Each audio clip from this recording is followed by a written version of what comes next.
Riera here. We are going to go over Chapter 11, the Cotton Revolution, and discuss the importance that the crop had in the 19th century antebellum or pre-Civil War American nation. So let's get right into it. Let's start with the cotton gin, probably the single most important invention of the 19th century in terms of the formation of the nation is cotton. And I know that we have discussed cotton in class and its importance and its relevance to the United States of America. But once the cotton gin is created and distributed and widely used on southern farms, cotton soon follows. And we can't overstate the impact that cotton had on America. It was its chief export. It was everything that the United States did. So let's talk a little bit more about that. King Cotton is usually the way that we reference the importance that the cotton industry and cotton farming had on the United States of America. And so when we reference King Cotton, we're just talking about the system itself, the economic and social system that is created as a result of cotton growing, cotton cultivation. So the Indian Removal Act of 1830 made it available for white settlement in the South to increase. Cherokee, Creek, Choctaw, and Native American tribes were forcibly removed from their land, many of them along the Trail of Tears, to Indian reservations out in Oklahoma. As a result of that, that land became open for white settlement. And so you began to see settlers move from eastern locations where land had been used up or land was harder to find into these southern regions that used to be inhabited and were the ancestral lands of Native Americans. To combine that, banks started to offer cheap loans, low interest rates, and the ability for even middle or lower class white Americans to find land became a little bit easier because it was easier for them to afford. Now, cotton gin. Cotton gin was everything, right? We've talked about how with the advent of the cotton gin, slavery began to grow. Cotton cultivation began to increase, and by 1840, the United States was a cotton nation. 50% of America's exports were in the cotton industry, and so it was everything to the United States of America, an incredibly powerful industry that pretty much ran the South, and then the North was also benefiting from it, right? Northern shippers, northern industry was taking that cotton, spinning it, making textiles, and then exporting that to England. So not only the South benefited from the system of the cotton industry, the North did as well. So when we take a look at some statistics here, we are going to see the parallels between cotton growing and slavery. The simple fact is that in the 1820s, you see that cotton production was not very widespread in the South, and although slavery was pretty widespread, it wasn't at the level that it is in the 1860s. After cotton becomes more widespread, you're going to begin to see slavery increase in vast numbers. And the two things are linked.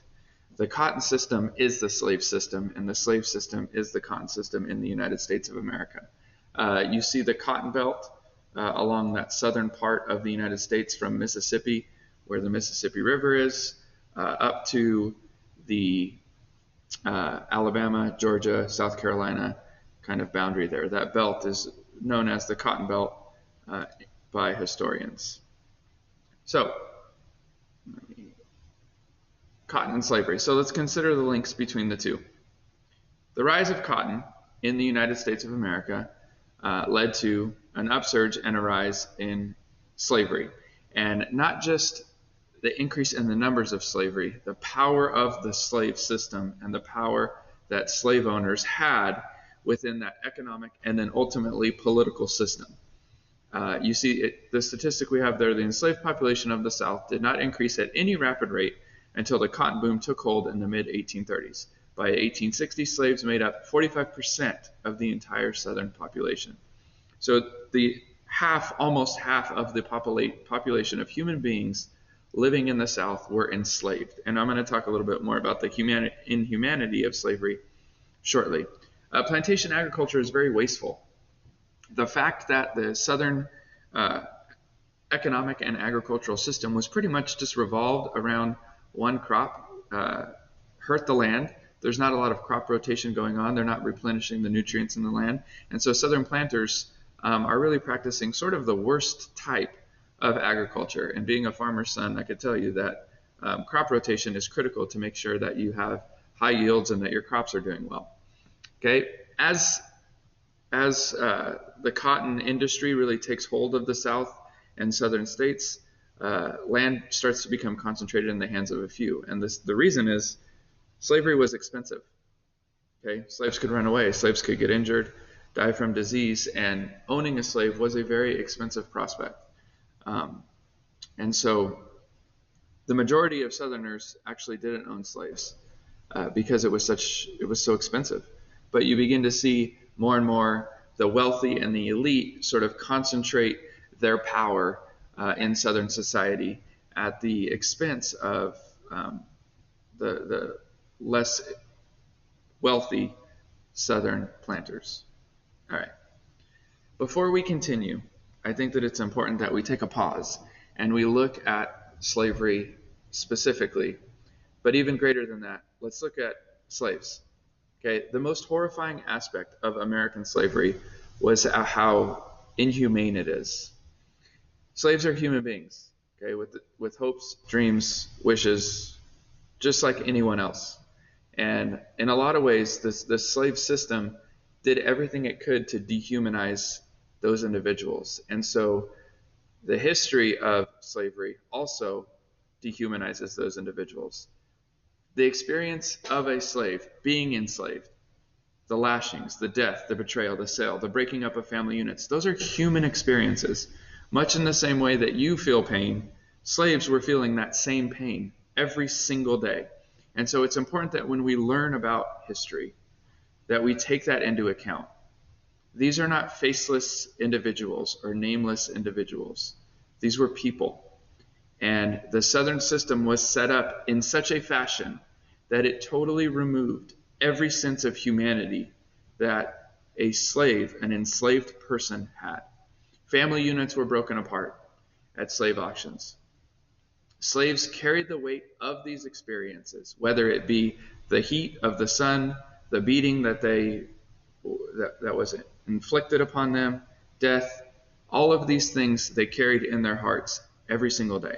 And so as we learn about history, right, we have all the experiences that human beings share with us, whether it is John Adams and Abigail Adams writing letters to each other, whether it is famous speeches from American presidents. It's important that we remember that there was not a loud voice for enslaved Americans during this time period. And enslaved Americans were human beings, and the experiences that they had are the same human experiences that everyone else has every single day. Okay, one example, probably one of the most famous images of American slavery was this image of a slave revealing the beatings that he received from the hands of his owner. You can see the numbers of slavery. As a general rule, where you see larger concentration of cotton cultivation, you are going to see larger concentration of slavery. Okay, so you see we have the Cotton Belt along the southern part of the United States right here from Louisiana to Georgia, and then up to a certain degree South Carolina. This is where large portions of slaves existed and lived out their lives. So let's talk about the southern city.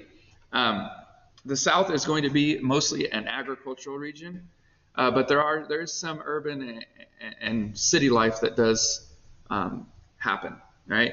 And mostly the southern cities are kind of these hubs in which cotton is sold. You would find slave auctions there, obviously. But for the most part, southern society is agriculturally based. You really don't see large southern cities until after the steamboat is created. And the most southern cities exist along these navigable rivers in which people can travel to and from that city from a river. So as cities start to grow, you begin to see a merchant class develop. And the merchant class are people who are specializing in some sort of trade, a carpenter, a tailor. And so you get to see a little bit in southern cities, at least, of a differentiation of labor. Whereas in rural South, in the agricultural South, you're going to see a lot of plantations, smaller farms, more widespread slavery. In southern cities, slavery is present and it's around, but you begin to see other people who are doing odd jobs, right? And it's not just agricultural labor. It's similar to life in northern towns and northern cities, but obviously slavery is ever present. Slave rebellions. The most common way in which slaves fought back against this system of oppression and the system of slavery was through sabotage. The fact is, slave rebellions are incredibly uncommon when we compare American slavery to other nations that were having slavery, such as Haiti and Brazil during this time. But one of the ways in which slaves would try and give themselves a reprieve from work, give themselves a break from work, was through sabotaging equipment, through creating a scenario in which work had to stop. And so there are runaway slaves, there are rebellions that occur, but they're just not really that common in the United States of America. The most famous is Turner's Rebellion, and Nat Turner was an African-American preacher in the South, and in Virginia, he leads this rebellion in which 60 white Virginians are killed. Now, this is met with a brutal, swift reprisal from white Virginians. There's this mass slaughter of slaves, even those slaves who were not part of the rebellion. There's over 250, the estimates vary, but it's from 250 to 350 slaves were killed during this rebellion. Now, many Southern whites, they live in constant fear of slave uprisings. And history shows us that fear was really sort of irrational. There was not widespread uprising of slaves in any capacity. And we know that because the only really widespread or the only really rebellion of note historically is Turner's Rebellion. Aside from an occasional small isolated incident here and there, American slavery is without any kind of rebellion whatsoever. And so that fear that Southerners had and that white Southerners had and that they tried to instill in one another to make sure that this system was in place to be brutal to their slaves, to not allow for there to be some kind of rebellion, it's really like irrational. And we don't see it happen at all during the antebellum period. Okay, so you get like this image, right, that's circulated in Southern newspapers of this slave rebellion and this mass murder of Southern whites at the hands of Turner and his rebellion. It's great propaganda for Southern whites to instill their slave system in kind of this socially dominant class system, but it's fake because these aren't really like widespread incidents. All right, we'll finish with Southern culture. Now, when you're talking about the slave community, right, and the way in which slaves in the South tried to build a sense of communal life, family is a huge, huge part of slave life. And more than anything, it played a crucial role in the daily lives of slaves. There is illegal marriage that takes place between slaves, and it is one of the ways in which the slavery in the South sort of does have this sort of sense of belonging and community, but it's not sanctioned by the state. Okay, no Southern state allows for slaves to marry, and it was likely done in private ceremonies, local ceremonies, in which the language and religious practices are sort of passed down from generation to generation within the family. The threat of families being broken up, often through the sale, is constant. And one of the things that slave owners and slaveholders tried to do was use that as a threat. So if you are not obedient, if you are not doing what you are supposed to be doing as a slave. The threat was always that you could be sold and the family unit would be broken up, or you would have to watch a family member, your wife, your husband, your child, be beaten at the hands of a slaveholder. So again, these are human emotions. This threat and fear that slaves felt was a constant throughout their life, and slaveholders knew it. And so they tried to use that as a tool to instill submission and to make sure that the system is never going to be challenged by those who are enslaved. Okay, so a little bit shorter podcast today, but that is the information that we have on chapter 11, the Cotton Revolution and the Cotton System.